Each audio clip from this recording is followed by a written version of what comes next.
terrible, horrible advice. And while I'm contemplating this, I step on a block of ice, fall backwards with my hand still in my pocket, end up in a cockroach-like position on the pavement in Manhattan, which is not a good idea for many, many reasons.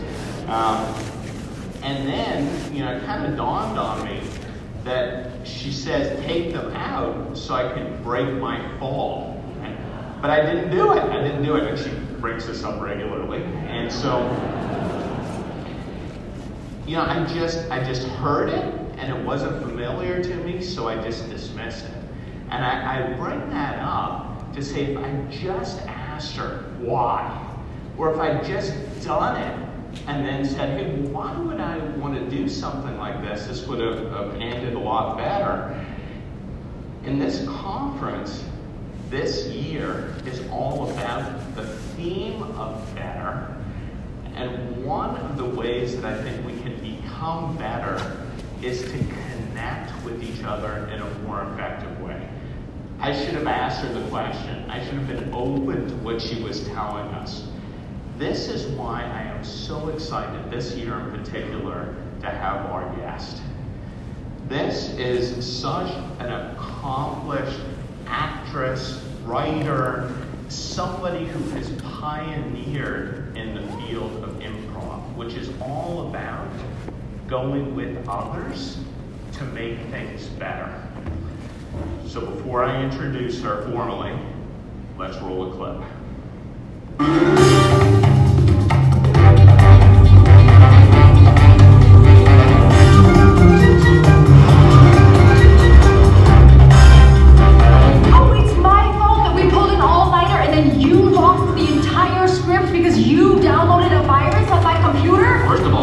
Subject of the email was, check this out. Oh, you expect me to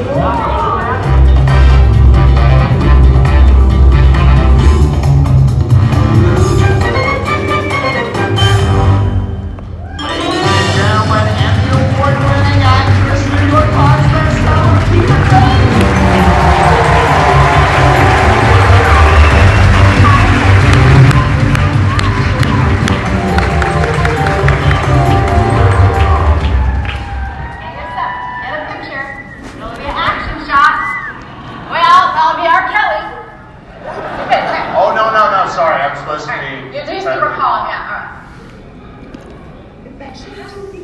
Thanks for having me. Oh my gosh, there has been a building excitement this week to see you. In fact, I know most of the folks here, we've been together as a community for a long time, but still, they don't come up and ask me about my kids or anything else. When's Tina going to be here? I'm like, look, it's Friday, you have it on your agenda. When is she going to be here? So thank you so much. Really appreciate it.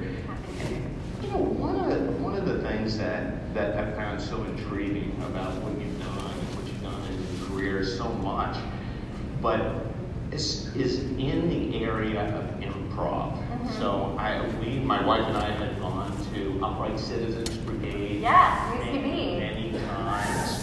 UCB in the house. Whoa, okay. Well, oh, that's my wife. Okay. It actually is. Yeah. But one of the things that I was just blown away with, and I think the first time we went there, when I had some unfortunate slippage incident that I talked about a little bit earlier, was there were folks like Amy Poehler there, and Seth Meyers was there that night. And we're like, this is unbelievable because it's kind of like a basement out in the middle of the side of it. Yep. And they started to talk about this technique of improv, of yes and I wondered if you could describe that to us. Sure. What is this? I will do my best to remember when that was what I did.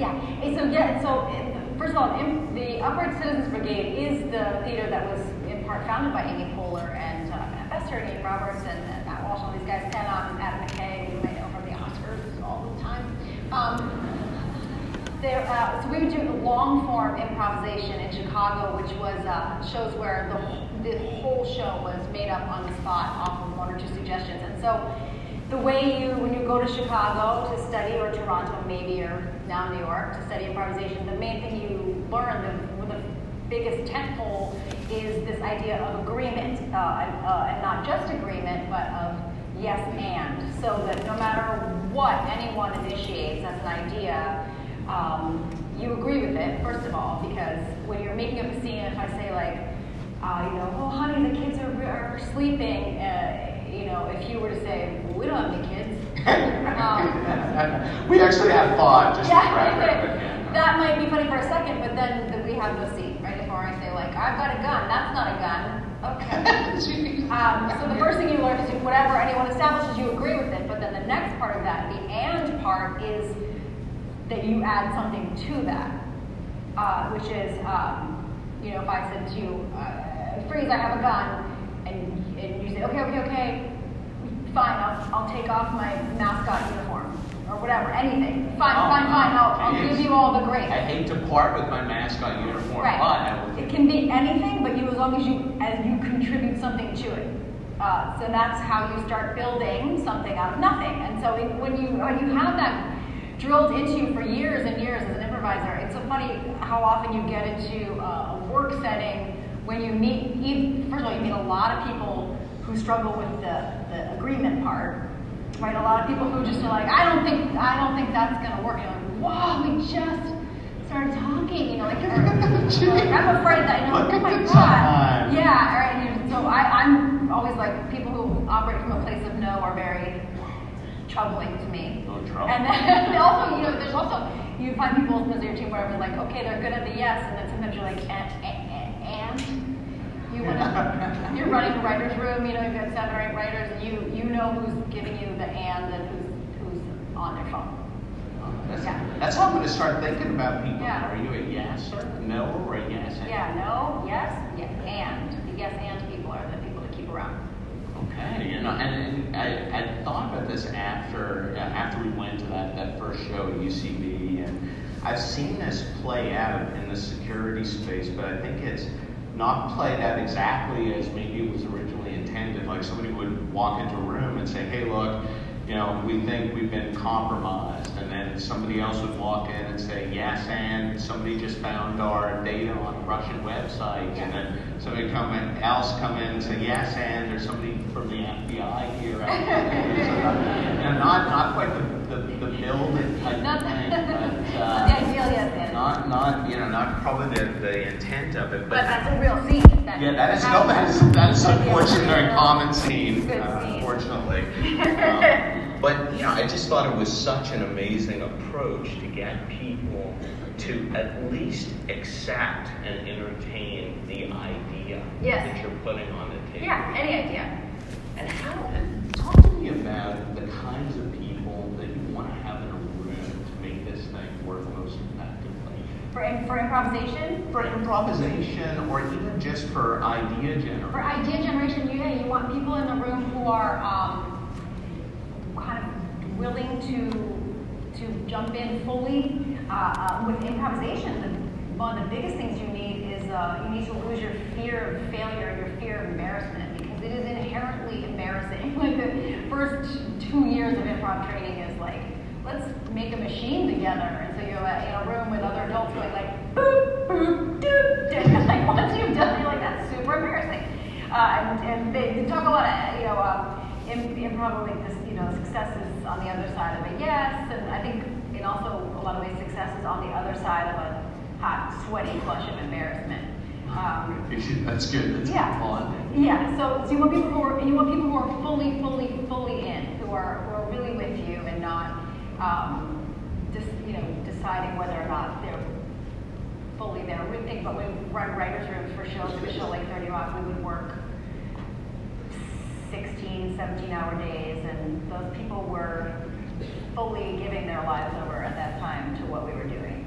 And it seems like you would want a pretty eclectic set of folks, like a diverse set. Yes, you absolutely want the most diverse group you can call, because you want the most interesting ideas come from people being honest about their point of view and having different experiences to bring to the table, and having different points of view on whatever the topic is at hand, the moment, the joke, what the story should be. For sure, you always want the most diverse group you can have. this is a pretty interesting industry this way. I think we've been working hard over the last couple of years to make it more diverse, but we're making just small progress. You happen to know comedy's made huge progress. I think comedy's making progress. I think the way media is consumed now makes it. I think is making it better for more people to get shots. It used to be, okay, there were 3 TV networks with 3 comedy shows each. If you weren't on one of those, people might not know who you are. Now, I think good content can really come from anywhere now, which is exciting. And so I do think things are better, but it has been the kind of thing where you have to diversify your room or your cast or whatever. You have to be active about it. You have to. I was talking about this recently with casting, even though just casting of actors. So sometimes you look, and if you're really committed to a certain level of diversity, you go, okay, look, and look again, and look again, and it's a dance of it. So you want to be active, and you're looking, and it's also at the same time you want to kind of, if you can help, be culling communities who might not otherwise be interested in that field to get interested. So you will like start the farm team and the main team. It's a lot, but it's completely worth it. Yeah, no, that's interesting. And I'd say one of the things we challenge with is we've got attackers on the other side, and these folks are incredibly creative. They've got no rules, right? They can do whatever works. Happy to call somebody up, happy to show up in a janitor's uniform and sneak in, and it's one of these things where the attackers are so creative. If we're not creative and independent, it makes us incredibly vulnerable. So it's a big topic for us. It's a big topic we try to address with RSA conference. So any advice you have for us would be well received. I was trying to think because I was just thinking this morning, what if any overlap is there in what we do with what you guys do? And there's almost none. What are you talking about? Because there is massive overlap. We sit around, and the first 2 hours we order lunch. And then, but the only thing I was trying to think of was, the only overlap I could really think of was like in the idea of joke writing at the kind of lunatic sort of level that we would do at 30 Rock. The only overlap I think of is that we would pride ourselves that jokes have to be surprises to work. The only brain overlap I can think of is like you're trying to think of a series of things as an outcome that another person can't predict. Right. And that X plus Y equals banana somehow. That's the only That's a math number. That jokes have to surprise you to work as jokes. Other than that, I don't know what to tell you. I keep getting this call that my social security number has been hacked. I should answer that, right? We can help you. We can help you. Think about this as giant tech support. The improviser in me, I used to like to answer kind of really obvious things like that, and just like, well, I'm gonna do the character now. I'm gonna waste your time if you're gonna waste mine. Why don't you hire a bunch of improvisers to just get aggressively on the phone and just mess with people? Just take up their time. I will say, just on an unrelated note, the director of the FBI was here earlier this week, just as unrelated that there might be criminal consequences to us. I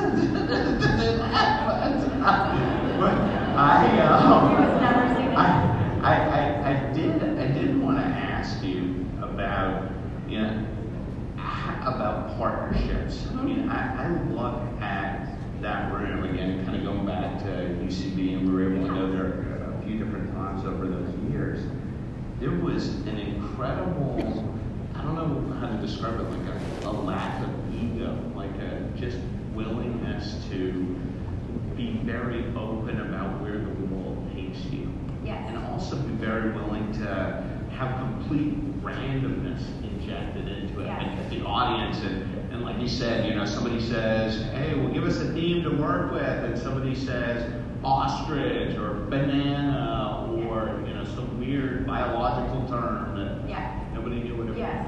Although I will say, with my time in the second city in Chicago, every Friday night, Out of 200 shows I did, every Friday night, people would say household object, and like 80 to 90% of the time people say blender. I don't know why, guys. Blender, and then like the second show when people are drunk, they say one other thing very consistently that I won't repeat. Okay. Wow, the brain has two options. Say household object, only two options. But yeah, with improv, you have to be in the moment. You cannot be planning ahead. You can't come in with your thing planned of like, I'm gonna be a weird cat lady who yells at, like, you can't. You have to be in response to what is actually happening, to what you have to take what you perceive to be happening and go with that, and then you may have been wrong. Like, say if I was there and I thought I was chopping a tree, and then you enter and you think I'm throwing baseballs, then guess what? I'm throwing baseballs now. And so now together we're in a scene that neither of us wants. That's the beauty of it. Come on. Let's see how this is working out. Do you often run into the problem that somebody's like intractable? I am the cat lady. Early on, yeah, when you're studying. But when you get with the people like the UCB, the people who are really good, then they are thrilled by that kind of a mistake. Like they're thrilled to be like, oh, you misunderstood what I'm doing now. Now we're both on the path to the unknown. Like someone like Ian Roberts or someone like Horatio Sands, they're like happiest when it's gone completely sideways. Okay, great. We'll learn to yes and completely sideways piece. But I wanted to also ask you, just in terms of building a team, right? Mm-hmm. From the improv standpoint, what do you look for in those team members? What qualities? What are the things that you do to make you as a group better? Yeah, well, in improv a lot of times you get thrown onto a team, but I do think I've learned a lot about team building from staffing shows, from casting shows, but also from staffing, writing staff. And what I look for is high emotional intelligence in addition to academic intelligence. I think a mix is good. A mix of people. One year at 30 Rock, we, for fun, on a break, sat down and all the writing staff took a test that was really one of those tests, like 100 questions to see where you're at on the spectrum, kind of. And it was like a rainbow from the men to the women. It was just like all the men were pretty close to being on the spectrum, and then the women, it was like increasing. And one of the questions was like, do you enjoy looking at lists of types of animals or different types of things? And the women were like, what? I don't even know what that is. And then my writing partner was like, what are you talking about? Like, different kinds of birds. Like, it's the funnest thing in the world. Like, what do you mean you don't like looking at lists of things? But so I think you need a mix of that kind of people. I think you need people who are flexible, people who are committed, people who are willing to use their personal experience to give of themselves in that way, to talk about their experiences, to be open in that way. My old boss, Lauren Michaels, always used to put it very succinctly too, which was in a workplace, he would say, it's like, don't hire anyone that you wouldn't want to see in the hallway at 3 o'clock in the morning. Because you'll be it's going to happen.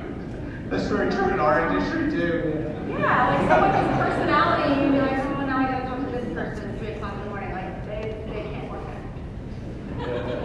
Let me give you a hypothetical situation, and completely kind of get the emotional intelligence. You want to bring those people in.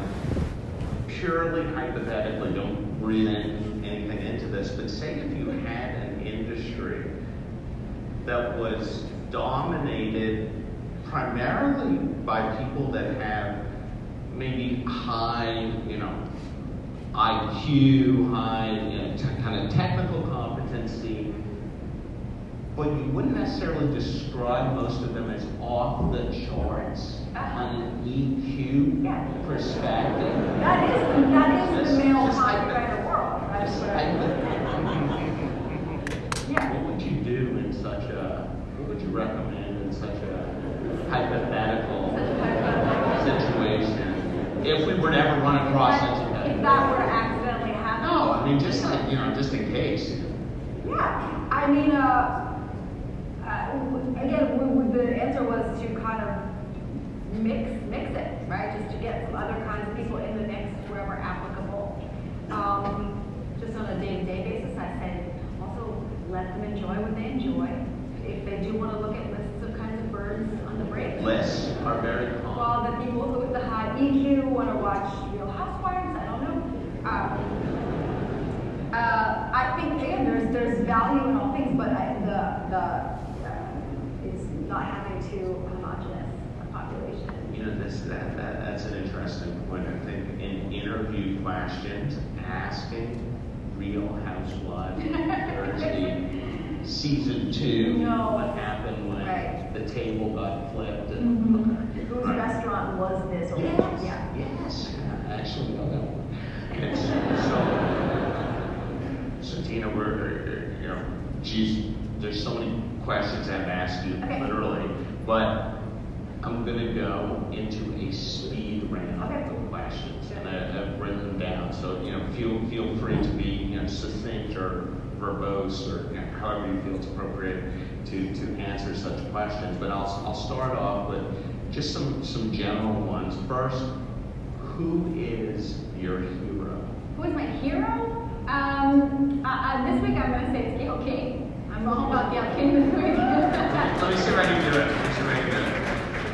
It was like this. This is our game camera. This is the photo one. Gail King. Yeah. That's the high EQ. Gail King. Yeah. So Gail King. Let's go. Okay. What's your motto? My motto is it's something along the lines of like we got.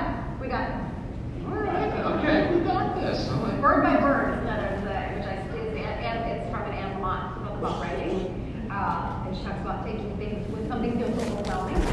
I think it comes from a story of where she or her brother or something as a kid had to write a paper about birds and left it till the last minute, and then her father said just take it bird by bird, which is like when something's overwhelming, just take that first step. Okay, that's great. I'll take the first one because that one on the mottos. So then, let me ask, supervised machine learning or unsupervised machine learning? The great thing is I don't know what we're talking about, but the mom in me is going to say supervised machine learning where there's not a bunch of machines looking at porn of other machines.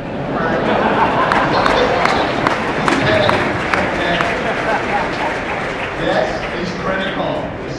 I actually agree with that. Okay, so what's next on the horizon for you? What's next on the horizon for me? Yeah. I'm writing a bunch of things. We're hoping to do a Kimmy Schmidt movie, and we're hoping to develop some new TV content. And that's it. Yeah. Okay, well, geez, very calm, relaxing period of time for you. Who is the funniest person of all time? Wow, funniest person of all time? Shoot. Of all time. I didn't say No, not even close. Thank you, though. Wait, now I'm like, okay, so let's break it down. So maybe like the funniest person alive right now. Some of the funniest people alive that I know. I think Maya Rudolph is one of the funniest people alive. Amazing. I think if you want to go back and like these people who are no longer alive, I would say like the Marx Brothers as a unit were some of the funniest people that ever lived.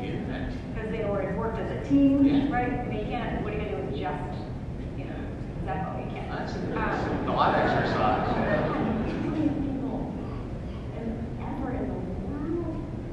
Well, let's come back to it. And you know this is going to be like the key headline, right? Yeah. So, Tina faces. Yeah. Okay. Yeah. Okay. Let me move on. What's number one on your bucket list? Number one on my bucket list. I've done most of the things on my bucket list. I've never been to Japan. I would like to go to Japan. Oh, Japan's amazing. Yeah. Okay, all right. Okay, good. You fix that. Then, what's something you hope to be remembered for? Just being just so much taller than people thought.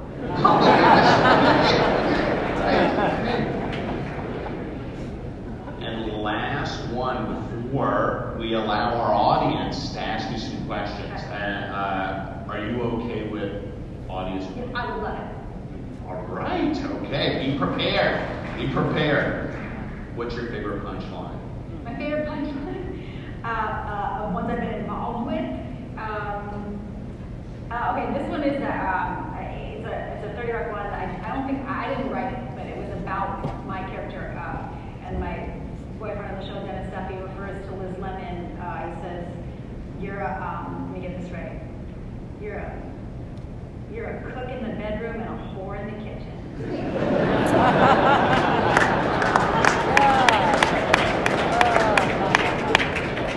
It's going to take you a while to process that. You know what? Let's try. Okay, so with that backdrop, you will find 2 microphones in the aisles, and I'd ask that you line up. And I think we have our first questioner here on the left-hand side. Well, Question. I'd like to also say Melissa McCarthy, one of the funniest people that ever lived. Ooh, okay. I'm thinking of other ones. No, it's good. I'm going to call back to the questioner. Hello. Hi. This is a pretty big question, but it's important to me. What do you think the meaning of life is? Wow. Light. The conference. The meaning of life, I have to say, I think it's something to do with being present for others. There's an improv thing, or you say put your head in your partner's bucket, which means to take your focus off yourself and to put your focus and your trust in whoever you're with in that moment. Thank you. Microphone to the right. What's one of your favorite childhood memories? And secondly, in the last 2 or 3 years, like a wow moment of like, all this work I've done, and you just have that moment of gratification. Okay, sure. The first childhood memory that comes to mind is being home watching TV with my mom and watching David Letterman, before he was a late night host, used to have a morning show. Does anyone remember this? And he should never have had a morning show. So weird. And I remember like my mom and I really enjoying it and being like, this isn't right. Like this is just so weird. And when you have that kinship, when you find something on TV that really is speaking to you, and you're sharing that with your mom, and you're like, we both get this, and this is funny and weird. So that's one of my best childhood memories. A wow moment of accomplishment. The most recent thing I've experienced is we spent 5 years in total on a creative impression opening this Broadway musical of Moody Mean Girls, and that was incredibly satisfying experience. And to know that that's a living, breathing thing that continues to run every night.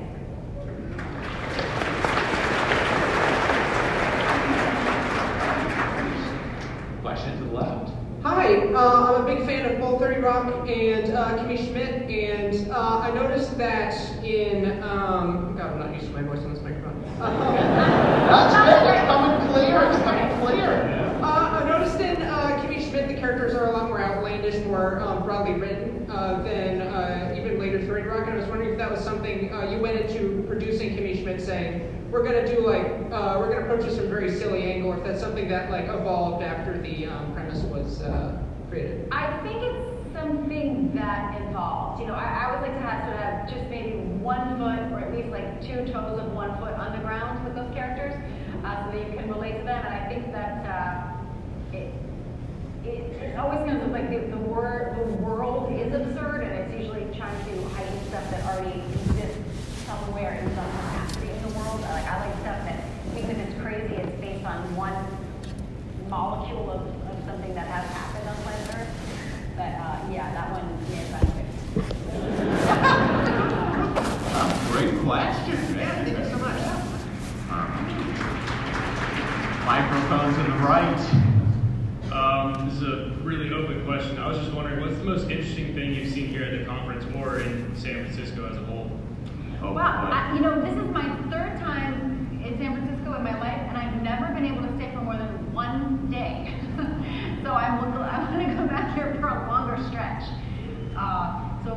talking to you right now. This is the most. Wow. That I would put on LinkedIn. That I would put on LinkedIn. Definitely, absolutely. Wow, thank you. Thanks for the question. Please. Hi, Tina. Thanks so much. I was intrigued by what you said, X plus Y equals banana. Yeah. And it really sort of like in my head, I was like, oh, that is really sort of like a hack, right? First I've got to get this malicious code in there, then I'm going to set the scene, I'm going to here, then I'm going to do the SQL injection, Yes. and then the punchline. So my question is, are you hacking our brain? And if you are, what's your advice? Because I know there's a lot of other folks who are hacking our brain maliciously. I only want folks like you. Yes, Our industries are so similar. yes, we are trying to hack your brain. We're trying to figure out what you expect and what you like and where those two things meet, where it's not what you expect, but it may be what you like. And we should just have people in a room. We basically do just have people in a room kind of coding on it all day when we're working. You have pages and pages of alts of like, is this the joke? Is this the end of the joke? What about these 35 options? But we're not going to take your bank money. That's good. Yes. Turn to a wife in crime. Next question to the right. Hi. I'm just wondering, as a writer, like, what story have you written or character that has really taught you the most, professionally or personally? My first thought is I would probably say Kimmy Schmidt. She was born of this desire to take something like, a character you don't get to hear their story very often. If you've never seen the show, Kimmy Schmidt is a fictitious character played by Ellie Kemper who has had unthinkable adversity in her life. She was kidnapped as a kid and held in a cult for a long time, and then comes out in the world and continues to be optimistic.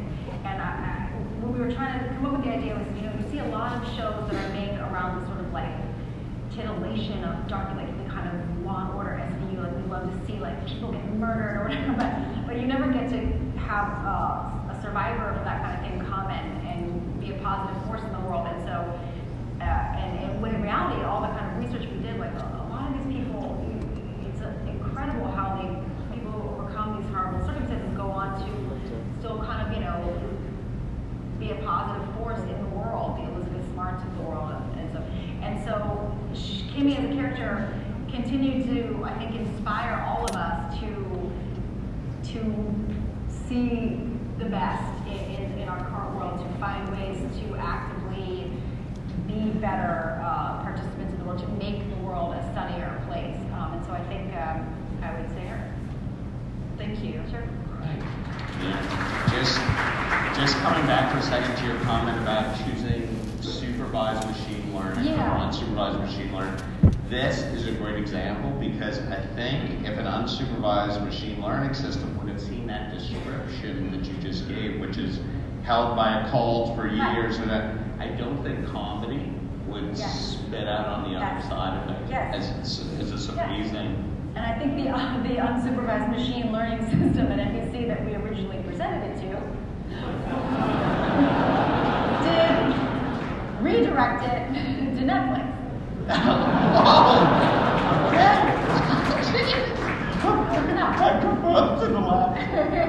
Hello, hi Tina. I'm a huge fan. I'm actually not in tech. I'm here for my partner who is. I'm a writer, or trying to be.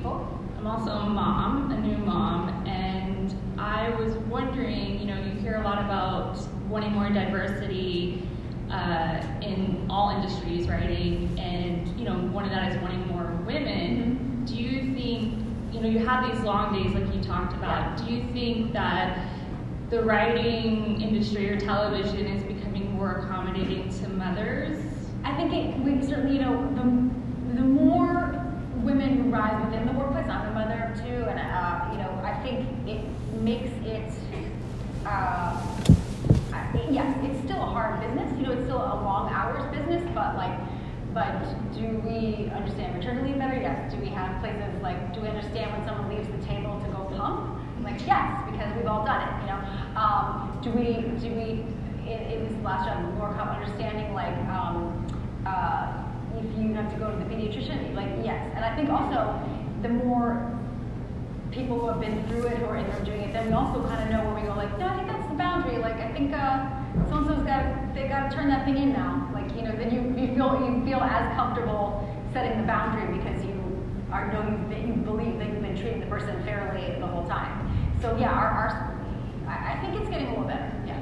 Also, you know what's kind of nice is the new, the model of shows being 13 episodes, 10 episodes is a little bit inherently more humane than the old network season of 22 episodes. That was a long stretch of the year where you had to be like, I'm not going to see my kids awake often. So that's a little bit better too. Thank you. Sure. Thanks for the question. Microphone to the right. Hi, Tina. Huge fan. Thank you. I wanted to say, just to kind of go along with the conversation, that everybody, if you can, take an improv course. It's terrifying, but it's very useful in a lot of places in life. My question to you is, how do you go about becoming a comedy writer? And a follow-up question is, may I have a job? Yeah, how do you come about becoming a improv writer? I think you write. The way I think places actually get staffed, I think you write a spec episode either of a show that exists or of a show you would make up if you had your own show. People want to do it, so you have to have some kind of written sample.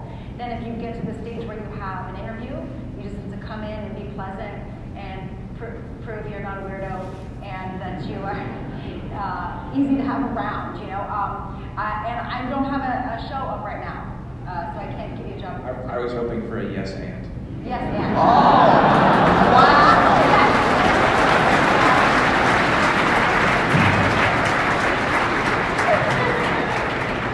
Wow! Well played. Microphone to the left. Hi, Tina. First of all, wahoo-wah. Wahoo-wah. No one else needs to know what that is. Don't worry. That's just Virginia. I love Mean Girls in discussion about women in confidence.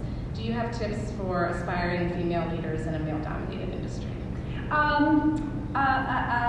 Do I have tips? I mean, speak your mind. Feel free to speak your mind. I used to have sort of joke tips of like, don't eat like diet foods in meetings. That was my joke.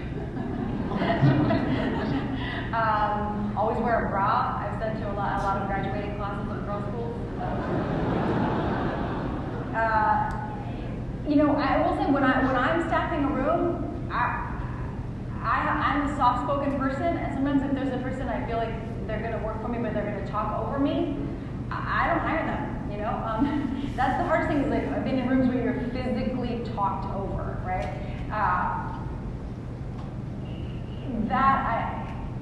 That is just to try to be firm. You may have to try a couple times to be heard, but if you have something to contribute, just don't be afraid to push a little bit.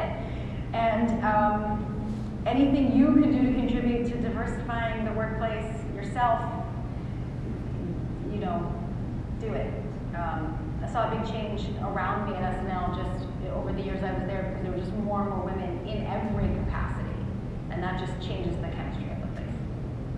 All right. Thank you. Sure. Thank you. Microphone to the right. Hi, hello. Well, I'm really big over there. I have a question about something that I think a lot of people deal with and within the past few years have been more willing to talk about, and that is depression, and on the opposite end of that, happiness. So as someone who is quite literally in the business of making people happy, what makes you happy? What makes me happy? What makes, you know, I'm a person that I'm happiest if I feel that my family is happy, right? If I feel like my kids and my husband are happy, I can't deny that that is a huge factor. I am happiest doing things. My family would tell you that I make everyone kind of get up and leave the house on Saturday mornings. I may have been seen this last week doing a Lego castle by myself.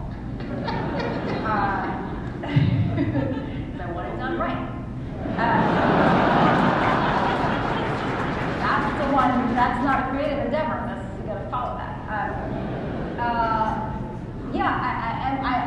I would be dishonest if I didn't say that doing things and succeeding at things makes me feel happy, whatever that thing might be, whether it's successfully finishing the Lego castle or making a television show. I like to win at things, but I like to compete in a very healthy way. I think I'm not a crazily competitive person, but I do enjoy it. Great, thank you. We have time for one last question. Microphone on the left, no pressure. No pressure. Thank you so much for taking my question. My name's Olivia, and I'm so excited about this crossover. I love cybersecurity, but I also love stand-up comedy. So when I heard you were coming to this, I was like, this is the best crossover that ever happened in history.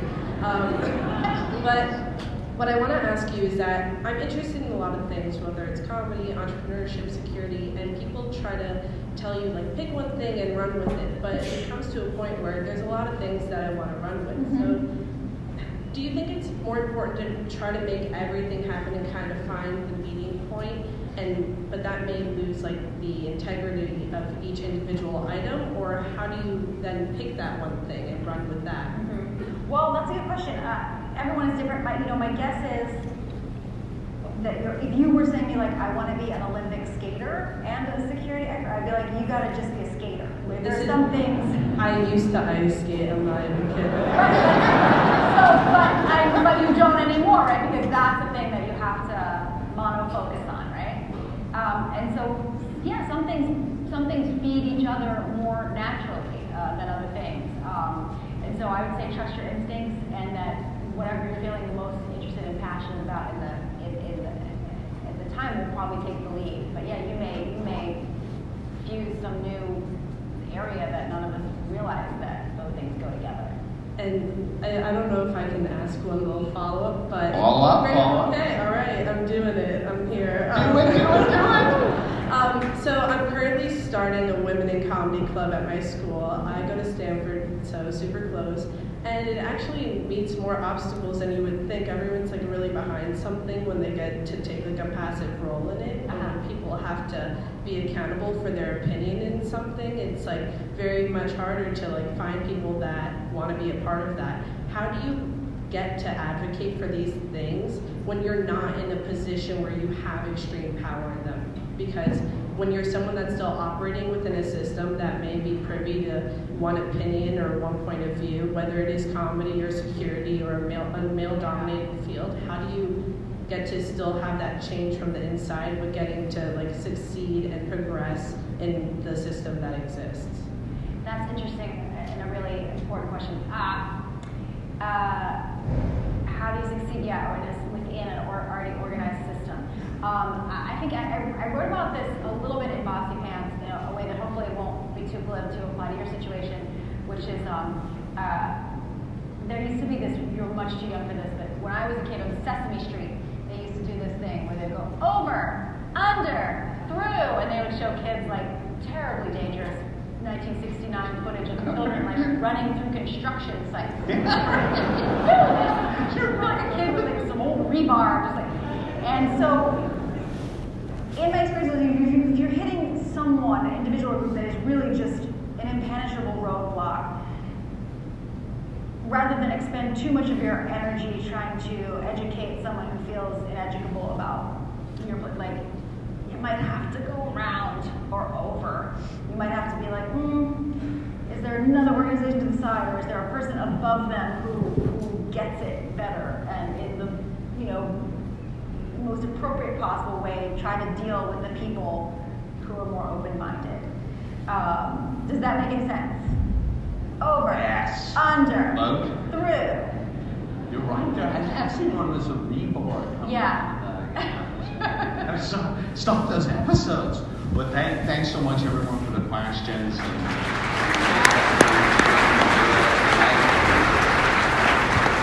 have one last question myself. But first, a quick follow-up from one of the other ones, which is, if you want to be an Olympic curler, however, yeah, you could do other stuff. 100% need to commit? No, you could do curling, you could do maybe golf, you could do other stuff. Okay. I was just confirming on that one. Gymnastics, skating, track, you have to come in.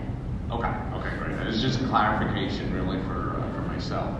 And you know, the real last question is, you know, you said at the beginning, what are our industries have in common? And if you think about the audience that are out here, these are the people tasked with protecting the world. These are the folks that are in charge of security for the biggest companies, the biggest governments, the biggest NGOs. And I'd say one thing we have in common for sure is just passion about what we do. We care very deeply about it, and I know you do too. And I'm just asking, I guess, from person to person, as we think about becoming better ourselves in our space, that we're really passionate about how do we become better? What's the advice you would give that to people? How do you become better? I think anything if you want to become better at something, you gotta do it every day, all the time. You gotta acknowledge people who are better at it than you, and gravitate toward them, study them. You know, to resist the temptation of to be jealous of people who are more successful in something. Be like, what can I learn from that? You know, improv is a lot like a sport. You play better. You play with people who are better than you, and so hopefully that leads to cooperation as opposed to bad kind of competition. It's fantastic. Thank you so much, ladies and gentlemen. Thank you so much for